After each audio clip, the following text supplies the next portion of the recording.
Here's a baseball sentence that sounds fake. The New York Mets scored a run, left nobody on base, got 0 hits, lost by 6.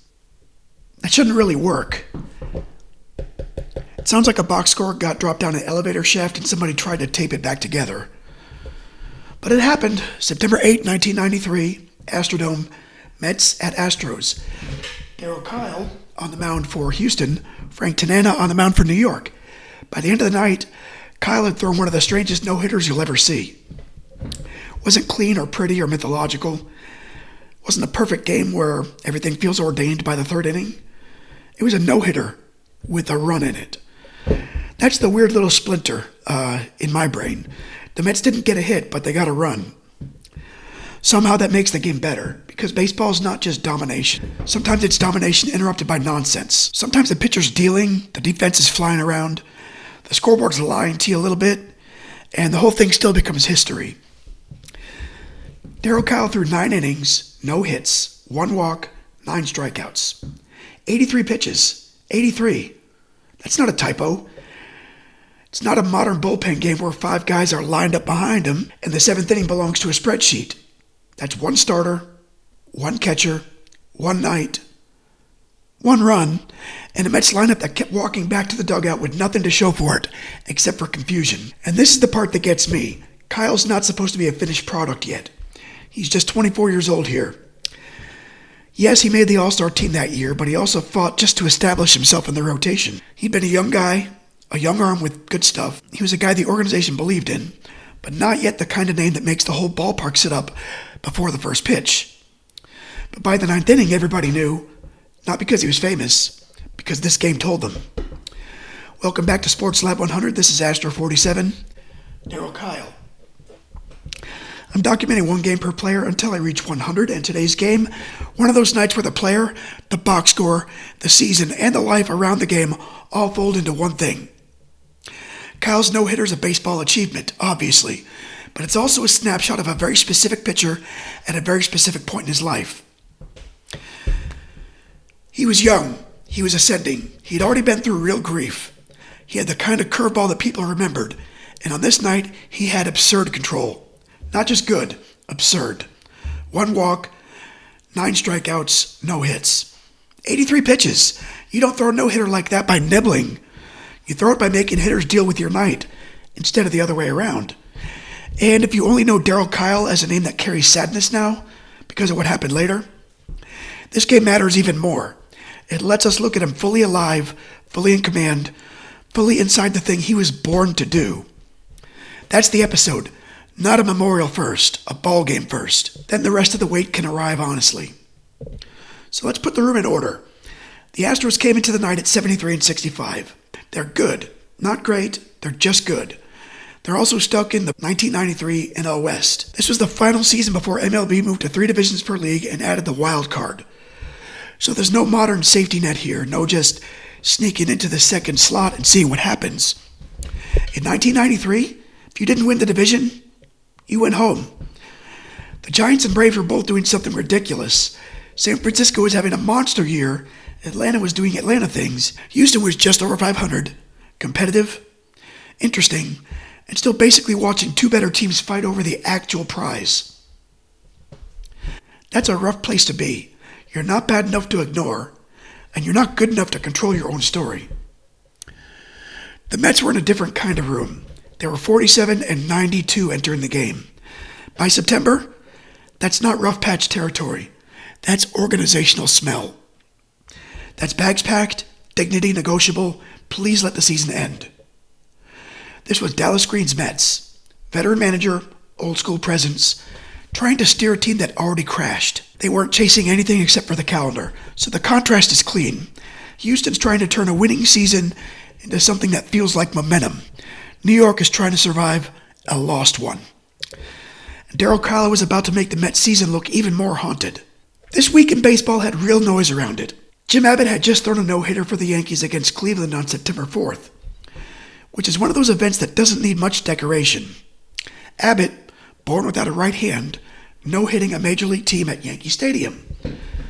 You don't need to be sentimental to understand why people stopped and paid attention.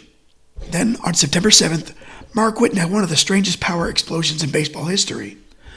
4 home runs in one game, 12 RBI. Not a hot streak. That's a player briefly turning into a video game cheat code. One day later, Darryl Kile throws a no-hitter. So this wasn't a sleepy week. Baseball was throwing weird stuff at the wall, and all of it was sticking. The larger structure of the sport was changing too. Owners had voted that year to move towards 3 divisions and a wild card for 1994. Which means this game lives right at the edge of an era. The Astros are still trapped in the old format. Good team? That's nice. Finish behind the Braves and the Giants? Enjoy watching TV in October. A year later, the sport would at least give teams like this a different kind of math. But on September 8, 1993, Houston's path was very slim. Kile could throw the no-hitter. The Astros win 7-1. And it doesn't even move the mountain. That's baseball. Sometimes history happens inside a season that refuses to become historic. Now, this is where we're supposed to go straight on to Kile, but I'm not doing that yet.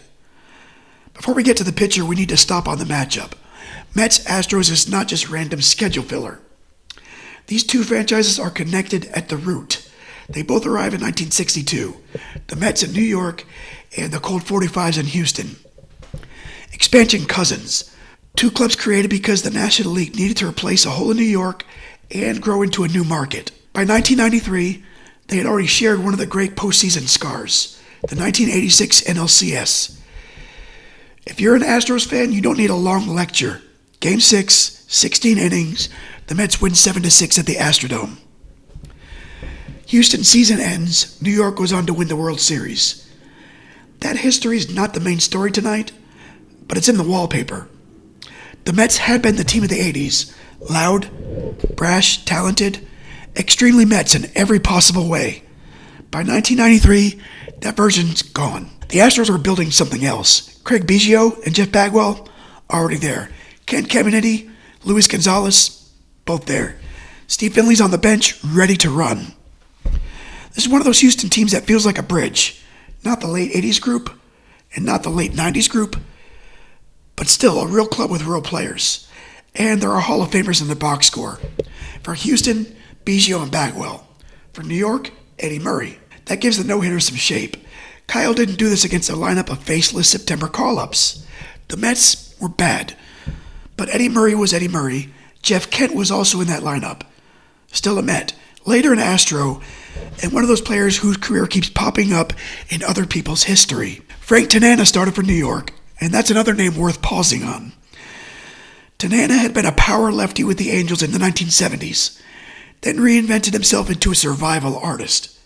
By 1993, he was 39.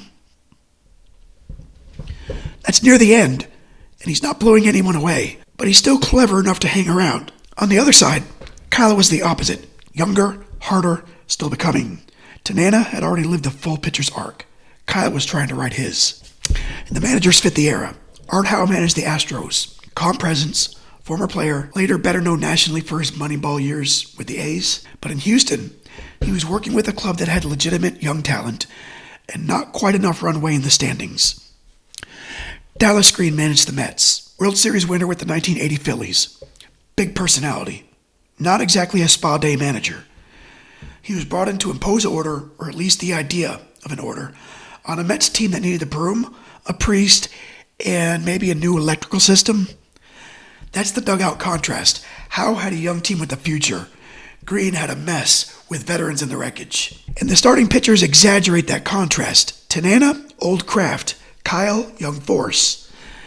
That doesn't mean Kile was wild force. Not tonight. Tonight, he was precision, wearing a power pitcher costume. Daryl Andrew Kile was born December 2nd, 1968, in Garden Grove, California. The Astros drafted him in the 30th round in 1987 out of Chaffey College. 30th round. Most 30th round picks vanish into the administrative fog. The point is, Kile wasn't handed the sports front door. He developed. He debuted with Houston in 1991, and by 1993, still just 24. But he'd already started to look like more than just a nice arm. He had that hard curveball and the competitiveness. He had the look of somebody the Astros could build into a rotation for years. But the year also had real personal gravity. Kyle's father had died in the offseason before 1993. That's life pressing down on the baseball calendar. And this is where the game starts to feel bigger than the box score. You don't have to turn Kyle into a movie character. You just have to understand a 24-year-old pitcher was carrying a real loss into what became his breakout season. By September 8th, he was already having a very good season. He'd made the All-Star team. He was becoming visible. The Astros had started the season unsure how much rotation space they could give him. By the late summer, he had turned into one of their best stories. Then came the Mets. First inning, Kyle gets Ryan Thompson to fly to right. Eric Anthony handles it. 1 out. Chico Walker grounds to short. Andujar Cedeno throws him out. 2 outs. Dave Gallagher flies to center. Mark Davidson catches it. 3 up, 3 down. Nothing dramatic yet. That's how no-hitters start. They don't announce themselves. They enter quietly and pretend they're just another Wednesday. In the bottom of the first, Houston does nothing against Tanana. In the top of the second, Kyle gets Eddie Murray to pop out, foul to first. Bagwell handles it. Joe Ursulak grounds to short, and Jeremy Burnitz flies to center. 6 up, 6 down. Then the Astros give Kyle a lead. In the bottom of the second, Ken Caminiti leads off and homers to right center. 1-0 Houston. That's a clean baseball gift. Your pitcher's dealing. Give him 1 run. Let him breathe. The pitchers don't pile on immediately. Luis Gonzalez singles, but the inning doesn't become huge. Still, the game is tilted. In the top of the third, Kyle strikes out Jeff Kent swinging. Butch Husky, making his MLB debut, grounds back to the mound. Then Todd Hundley strikes out swinging. 9 outs, no hits, no walks. In the bottom of the third, Houston stretches it. Cedeno singles. Kyle bunts him over. Casey Candielli singles him in. Craig Biggio gets plunked. Bagwell doubles, scoring Candielli. And now it's 3-0. A no-hitter at 1-0 can turn into a nervous breakdown. A no-hitter at 3-0 gives everybody room to act like an adult. Not always, but sometimes. Then comes the fourth inning and baseball starts chewing on the furniture. Top of the fourth, Ryan Thompson strikes out looking. 1 out. Jeff McKnight walks. There goes the perfect game. That's fine. Perfect games are rare for a good reason. A walk, not a crisis. Eddie Murray flies to center. 2 outs. Then Kyle throws a wild pitch. McKnight moves up. Scott Servais, catching for Houston, appears to think the ball hit the batter. Or at least there's confusion around the plate. Bagwell ends up with the ball and throws wild, trying to make a play. McKnight scores from first. 1 run. Astros 3, Mets 1. That's why this game is so fun. I'm sure it wasn't fun at the time. But it refuses to be cosmetically perfect. It has a scratch on it. You can see the seam. Still a no-hitter, but now the scoreboard's arguing with the achievement. A no-hitter tells your brain, they got nothing. This one says, they got nothing, except 1. That's better. I'm sorry, it is. It gives the game a little personality. It makes the box score stare back at you. Then Kyle gets Ursulak to fly to left and the inning ends. 1 walk, 1 wild sequence, 1 unearned run, no hits. Houston doesn't panic. There's no reason to panic. Bottom of the 5th, Cedeno homers to left, Astros 4, Mets 1. That's a big swing in the emotional logic of the game. The Mets found a way onto the board without actually hitting Kyle. Cedeno immediately widens the lead back out. And Cedeno will matter again. That's one of the good things about this game. The no-hitter belongs to Kyle. But it's not a one-man photo. Caminiti homers, Cedeno homers, Biggio reaches, Bagwell doubles, Gonzalez drives in runs later. The left side of the infield saves the no-hitter with actual defense. This is Kyle's night, but it's an Astros game. Now this is where we're supposed to sprint to the 9th, but not yet, because the 7th inning is where the no-hitter starts becoming a group project. Top of the 7th, Kyle's still hitless. The Mets are still chasing air and making outs, but a no-hitter's almost never just about strikeouts. Somebody has to steal one. Eddie Murray leads off and hits a bullet towards third. Ken Caminiti dives to his left and catches it. That's the kind of play that doesn't show up in the pitching line. Kyle's final line says, 0 hits. It doesn't say Caminiti became a wall at third base for 1 second and kept the night intact, but that's what happened. Then Joe Orsulak comes up and hits a grounder deep in the hole at short. Cedeno ranges over, dives, gets it, and throws him out. That's the no-hitter's second heartbeat. 2 batters, 2 dangerous balls, 2 plays. This is where a no-hitter can come to die quietly, not on a home run or a screaming double. Just a grounder 2 steps too far away from the shortstop, or a hard shot past the third baseman's glove. Instead, Caminiti and Cedeno make the plays. Then Orsulak gets ejected after the play because apparently the Mets' evening needed one more little flourish of irritation. This is the section that creates baseball fans, by the way. Not just the 9th inning, not just the dog pile, the preservation. A new fan can understand a home run. That's easy. Ball goes far. People yell. Good. But when a no-hitter's in the 7th and somebody dives to keep a 0 alive, that's where the sport starts teaching its own language. The crowd reacts before the new fan fully understands why. Then the replay in your head catches up. Oh, that wasn't just an out. That was a rescue. So let's stay there for a second. This is the kind of game that can create a new baseball fan because it has every version of baseball logic in one night. You get the obvious stuff. Home runs from Caminiti and Cedeno, Kile striking people out. A historic achievement. But you also get the weird stuff. A team scoring in a no-hitter. A run that feels like it crawled through a vent. A pitcher who's dominant, but not cosmetically perfect. Then you get the hitting stuff. Defense that matters as much as pitching. A catcher trying to manage the night. A young pitcher learning that history doesn't feel clean while you're inside it. I'd say that's the hook for a new fan. Baseball isn't just who hit the ball hard. It's also who prevented the ball from becoming a fact. Caminiti prevents a fact. Cedeno prevents a fact. Kile keeps making the Mets prove they can do something. They can't. The game lasts 2 hours and 11 minutes. Imagine that. A no-hitter, 7 Astros runs, a weird Mets run, and everybody gets home in a reasonable hour. That's not nostalgia, that's evidence. In the top of the 8th, Kile keeps rolling. Hundley grounds out. The pinch hitter, Tito Navarro, strikes out looking. Chico Walker strikes out swinging. The Mets still have no hits. Bottom of the 8th, the Astros turn it into a rout. Candelli reaches on an error. Steve Finley runs for him. Bagwell singles. Anthony strikes out. Caminiti walks. Then Luis Gonzalez singles to center. 2 runs score. Service reaches on an error by Husky, and Caminiti scores. Now it's 7-1. The no-hitter is still tense, because no-hitters are always tense. But the game, not tense anymore. The Astros gave Kile a 6-run cushion for the 9th. That matters psychologically because the whole park can stop worrying about one bad swing tying the game. Now it's just about the no-hitter. One hit ruins the no-hitter. Nothing else matters. 7-1 in the 9th. The Astros are going to win. It's like 99.9%, right? 1 in 1,000 happens. Not today. Top of the 9th, Todd Hundley leads off and grounds to short. Cedeno to Bagwell. 1 out. Tito Navarro strikes out looking. 2 outs. Chico Walker comes up. Kile strikes him out. That's it. No hits. Astros win 7-1. Darryl Kile has a no-hitter. And the last out being a strikeout is almost too clean for a game this weird. The game spent all night being a little sideways. Then Kile ends it with the one thing everybody can understand.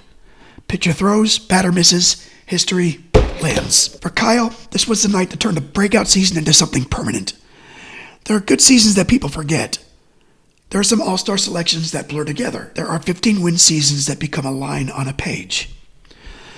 But a no-hitter stays. This one especially stays because it had texture. He didn't just beat the Mets.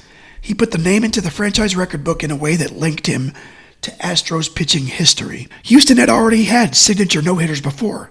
Don Wilson, Ken Forsch, Nolan Ryan, Mike Scott's division winner in 1986. That's the shadow. Kile wasn't those guys. But on this night, he joined the room. After the game, he talked about the feeling as incredible. He'd said this was the best control he'd ever had. And that checks out because 83 pitches and a no-hitter, that's crazy. It's the kind of number that makes modern baseball look at the wall for a little while. Gah. Yeah. There was also an emotional piece with his father. When asked whether maybe his father had helped him through the game somehow, Kile didn't turn it into a speech. The answer was simple. Maybe he did. And that's enough. Don't need to squeeze it harder than that. For the Astros, the win pushed them to 74-65.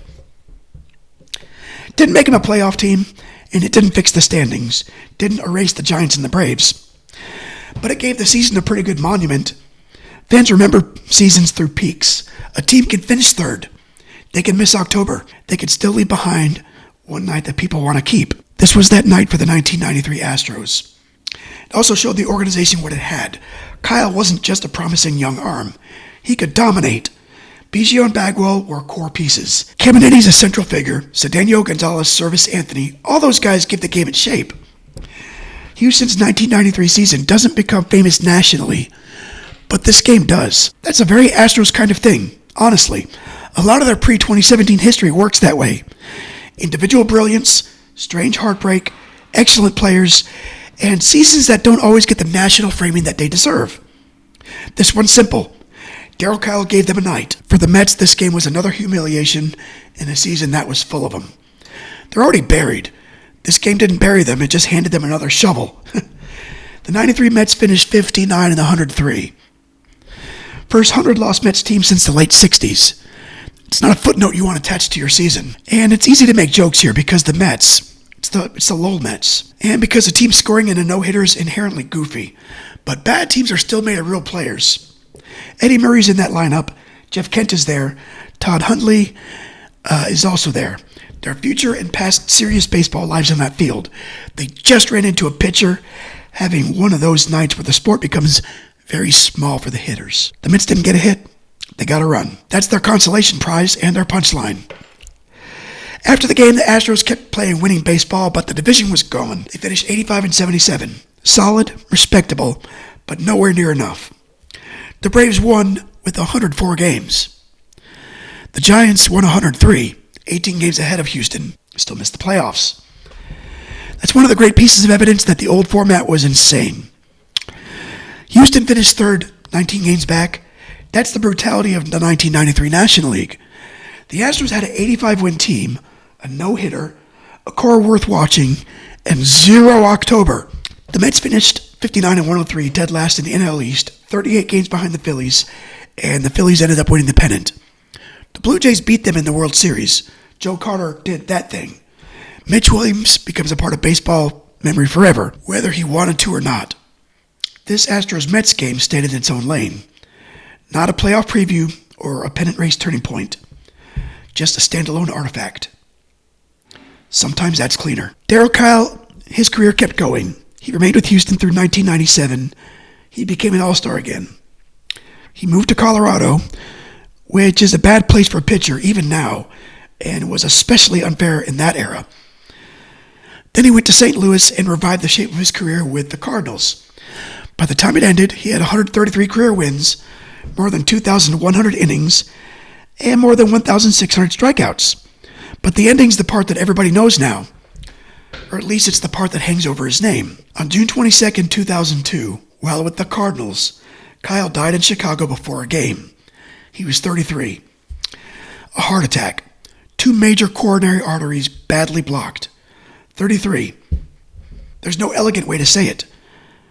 There's no clever transition that makes it behave. This is why I didn't want to make the whole episode a memorial from the first sentence, because the tragedy's real, but it's not the only truth about him. Darryl Kile didn't just die young. He was the kid drafted in the 30th round. He was the pitcher with the big curveball. The 24-year-old who no-hit the Mets. He was a teammate, a father, a husband, and a major league starter good enough to last, adapt, and matter. The Astros and Cardinals both still honor him through the Darryl Kile Award, given to players who reflect his qualities as a teammate and as a person. That's the right kind of legacy, not just numbers, not just grief, conduct. But on September 8, 1993, all that was ahead. On that night, he was young, his arm was alive, his control ridiculous, and the Mets couldn't hit him. And that's the version this episode gets to hold on to. For Astro 47, this is the obvious Darryl Kile game, and sometimes obvious is correct. No-hitters, they're not automatically the most interesting game for every pitcher, Sometimes it flattens the story and turns the player into one achievement and erases the rest. This one doesn't do that. This one opens it up because it has the personal year, had the breakout, has the old Astrodome, it has Biggio, Bagwell, Eddie Murray, and Frank Tanana on the other side. The Mets are catastrophic, and that always helps a baseball story. Has a run without a hit, which is nonsense, and it has the defensive plays. That's the part I keep coming back to. Caminiti diving, Cedeno diving, Kile finishing. A no-hitter's credited to the pitcher, correctly. But this game is a reminder that the pitcher's name goes on the plaque because everybody else did their job too, and loudly enough for history to hear it. Next up, we shift back to basketball.